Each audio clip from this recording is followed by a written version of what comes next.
सभी को good morning. आप सभी का स्वागत है अपने YouTube channel Saurabh Tewatia academy में। आज के टॉप 10 करंट अफेयर के क्वेश्चन लेकर मैं उपस्थित हुआ हूँ आपके सामने। ये संडे के यानी कि इतवार के आज के टॉप 10 करंट अफेयर हैं जो कि हर परीक्षा में आने वाले हैं।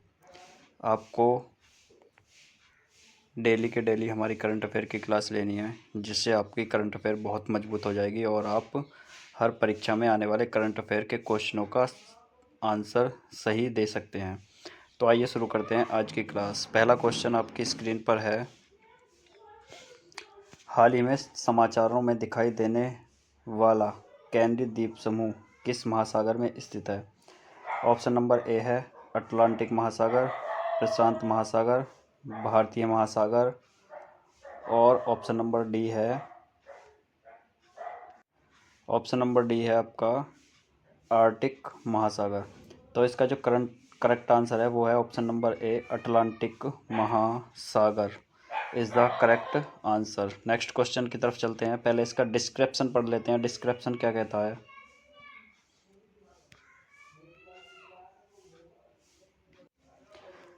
राहत दल स्पेन के कैनरी द्वीप समूह के पास उनकी नाव पलटने के बाद 48 लापता प्रवासियों की खोज कर रहे हैं। कैनरी द्वीप समूह आर्चीपेलागो है जो अटलांटिक ओशियन में स्थित है, जो मुख्य भूमि स्पेन के दक्षिण में लगभग 1300 किलोमीटर और मोरक्को के पश्चिम में 115 किलोमीटर की दूरी पर है। ये दो स्पेनिश प्रांतों लास पाल्मास और सांता क्रूज डे टेनेरिफ से मिलकर बने हैं। ये द्वीप लाखों साल पहले ज्वालामुखी विस्फोटों द्वारा बने थे और इनमें समृद्ध ज्वालामुखी मिट्टी है। जलवायु उष्णकटिबंधीय है जिसमें गर्म तापमान और मौसमी विविधता कम है। द्वीप समूह का अर्थ है ज्वालामुखी गतिविधियां, टेक्टोनिक आंदोलनों या तलछट संचय के द्वारा बने द्वीपों का समूह। नेक्स्ट क्वेश्चन की तरफ चलते हैं। क्वेश्चन नंबर 2 ये रहा आपकी स्क्रीन पर। हाल ही में किस देश ने भारत के संयुक्त राष्ट्र सुरक्षा परिषद में स्थायी सदस्यता के लिए आवेदन का समर्थन किया है? नेपाल ने, श्रीलंका ने, भूटान ने। ऑप्शन नंबर डी देखते हैं। ऑप्शन नंबर डी है म्यांमार ने। बताइए किसने किया है चारों में से? जल्दी बताएंगे, आंसर देंगे। इसका जो करेक्ट आंसर है वो है ऑप्शन नंबर सी, भूटान ने समर्थन दिया है। इसका डिस्क्रिप्शन पढ़ लेते हैं। डिस्क्रिप्शन बहुत ही इम्पोर्टेंट होता है।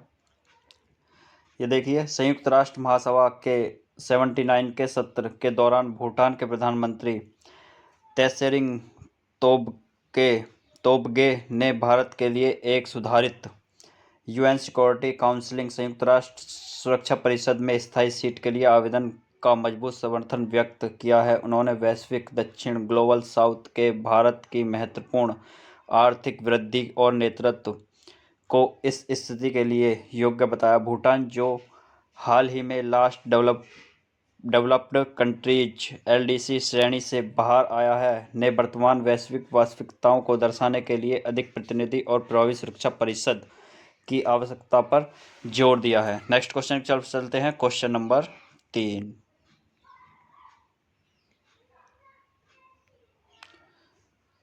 क्वेश्चन नंबर 3 आपके सामने है।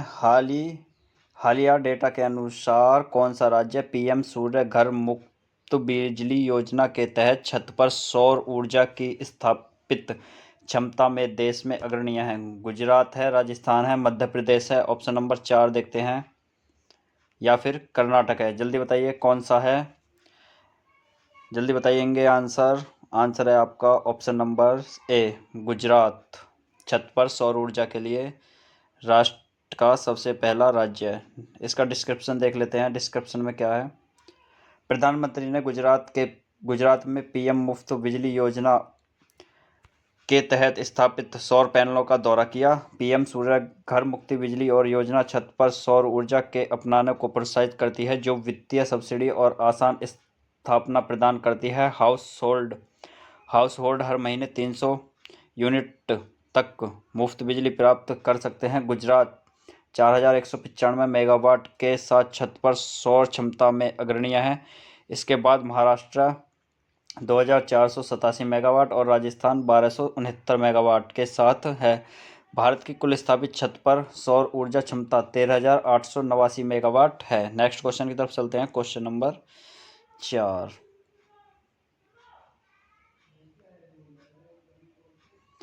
खाद्य और सार्वजनिक वितरण मंत्रालय के अनुसार विश्व स्तर पर भारत की एथेनॉल उत्पादन और उपभोग में स्थिति है। दूसरा, तीसरा, पांचवा या ऑप्शन नंबर डी पहला। जल्दी बताएंगे कौन सा स्थान रखते हैं।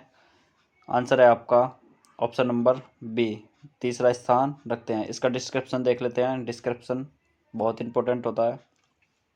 भारत एथेनॉल का विश्व का तीसरा सबसे बड़ा उत्पादक और उपभोक्ता बन गया है और मुख्य रूप से गन्ने से प्राप्त होता है। खाद्य और सार्वजनिक वितरण मंत्री प्रहलाद जोशी ने बताया कि पिछले साल एक दशक में गन्ने की खेती में 18% की वृद्धि हुई है, जिससे चीनी उत्पाद में 40% की वृद्धि हुई है। न्यूनतम समर्थन मूल्य मिनिमम सपोर्ट प्राइस के माध्यम से सरकार का समर्थन किसानों की आय को बेहतर बनाने में सहायक रहा है, जिससे वे नवीकरण ऊर्जा क्षेत्र में महत्वपूर्ण योगदानकर्ता के रूप में उभरे। साथ ही राष्ट्रीय hydrogen mission, national green hydrogen mission जैसे पहलों के माध्यम से भारत की ऊर्जा स्वतंत्रता को बढ़ावा देने का लक्ष्य निर्धारित हुआ।